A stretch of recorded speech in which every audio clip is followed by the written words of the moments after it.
I want to tell you about the nights I spent staring at the ceiling, tracing the cracks, trying to make sense of the emptiness left behind. Every time I thought I had healed, life would find a way to chip away at me again. You know that feeling, right? When love slips through your fingers and leaves you wondering what part of you broke. That was me, for years of fragmented, searching, trying to pick up pieces that didn't quite fit. I remember the first time it happened. I was young, full of hope and reckless dreams. He promised me the world, whispered sweet lies that made me believe I was the only one who mattered. But promises are fragile, and when they shatter, they cut deeper than any knife. I watched him walk away, not with anger, but with a numbness I couldn't shake. I felt less than whole, like I had lost not just him but parts of myself that I hadn't even known were there. For a long time, I became a ghost of who I was. I smiled when I needed to, laughed when expected, but inside, there was a quiet storm raging. Each heartbreak piled onto the last, and with every loss, I folded a little more into myself, afraid to trust, afraid to hope. The world didn't care about my pain, and I learned to hide it well. It was easier to pretend that everything was fine than to let anyone see the cracks, but life, in its cruel and beautiful way, kept pushing me.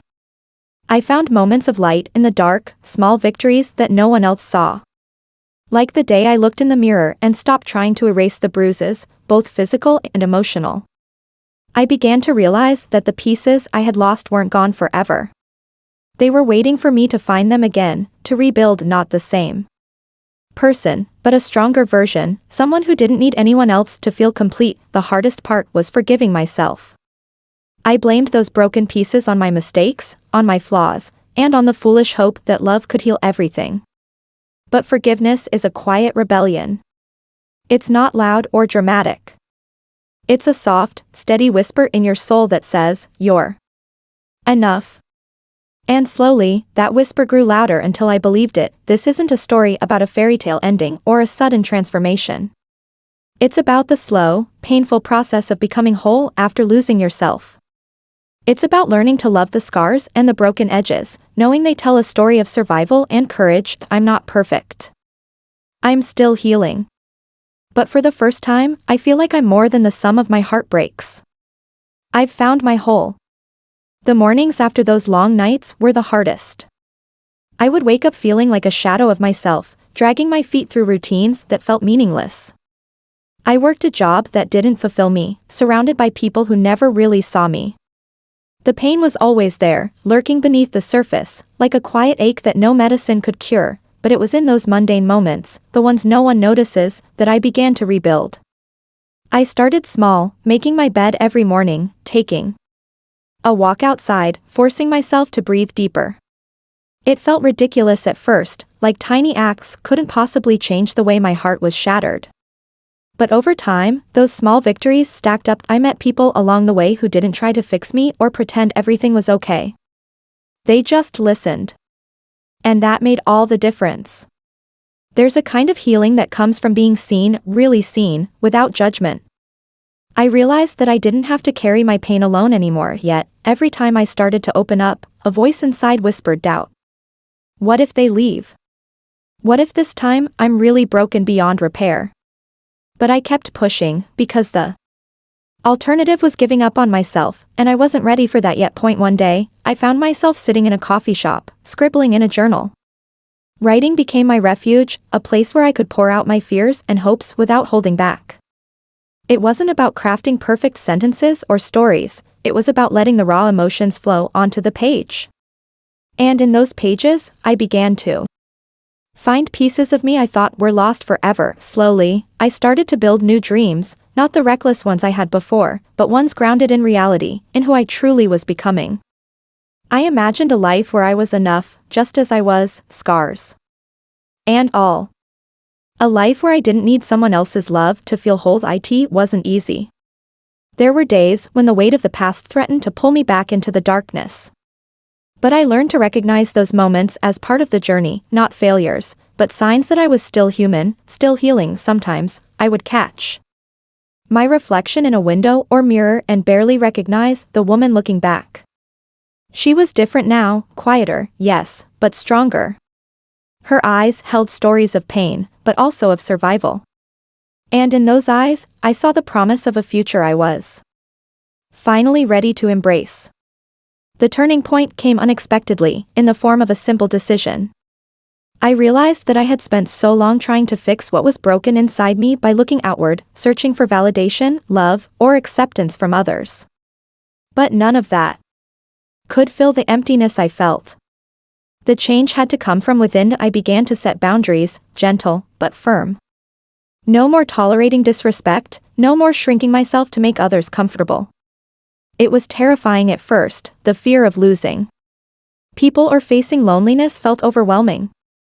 But with every boundary I set, I reclaimed a piece of my dignity and self-respect. Therapy helped, too. Talking to someone trained to listen without judgment gave me tools to understand my patterns, my fears, and my triggers. It wasn't a magic cure, but a mirror, sometimes uncomfortable, always necessary. I also started to reconnect with passions I had long buried. Painting, music, even simple walks in nature became acts of self-love. They reminded me that I was more than my heartbreaks. More than the pain. I was alive, and life had more to offer than I'd allowed myself to believe. Relationships changed as well. I learned to recognize when people genuinely cared and when they only wanted to fill a space. I stopped settling for crumbs of affection and started demanding the respect and kindness I deserved. It was hard letting go of those who didn't meet those standards, but it was the kind of loss that made room for real connection. One afternoon, I found myself laughing with friends, a genuine laugh that hadn't touched my lips in years. It was a small moment, but it felt monumental. A sign that joy was possible again. Still, the journey was far from over. Some days were still dark, memories sharp and raw.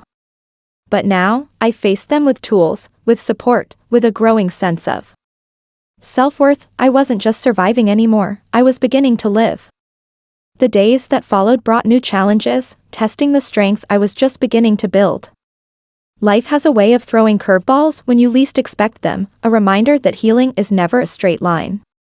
But with every setback, I learned more about resilience, about standing firm even when the ground beneath you trembles. There was a moment when someone I trusted deeply betrayed me, reopening wounds I thought had started to close.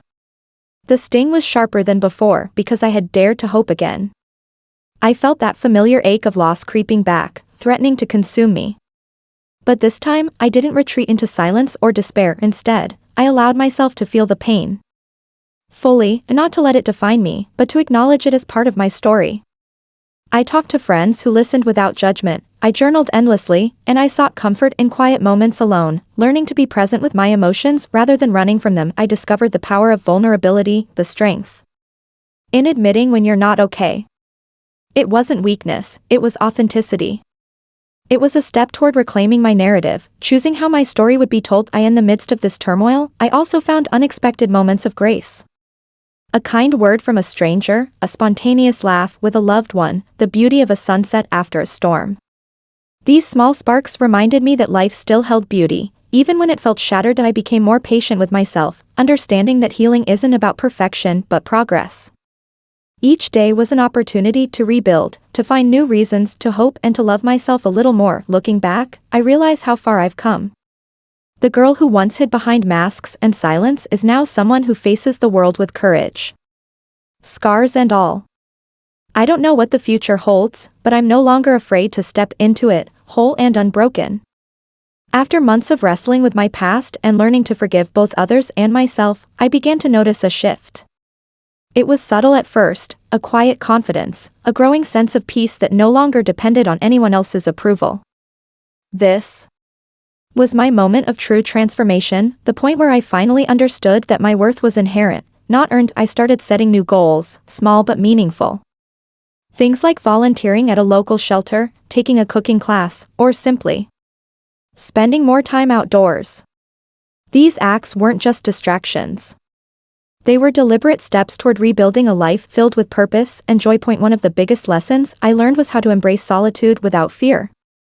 For so long, being alone was equated with loneliness, but now I saw it differently. Solitude became a space for self-discovery, a chance to reconnect with the woman I was beneath the layers of pain and expectation. My relationships began to evolve, too. I stopped chasing after people who didn't value me and instead invested in friendships that nourished my soul.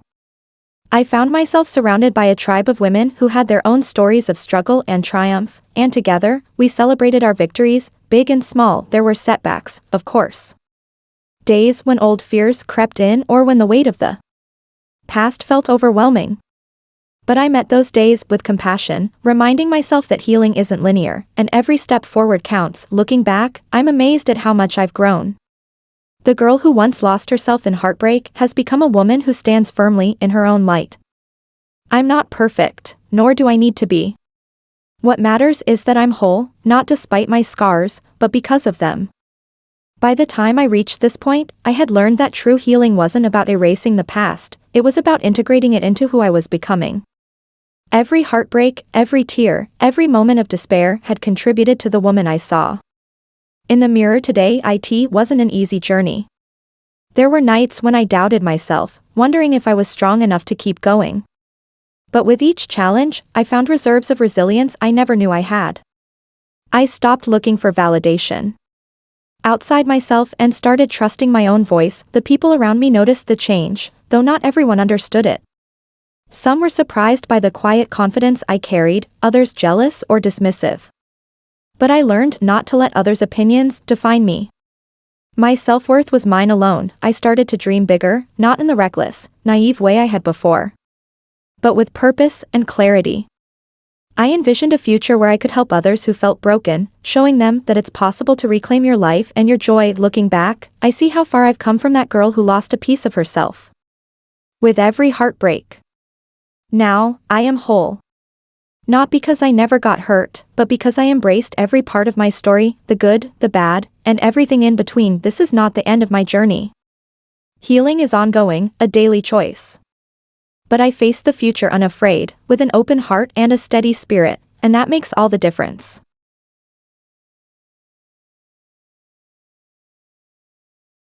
If this story touched your heart, please like, comment, and share it with someone who needs to hear it.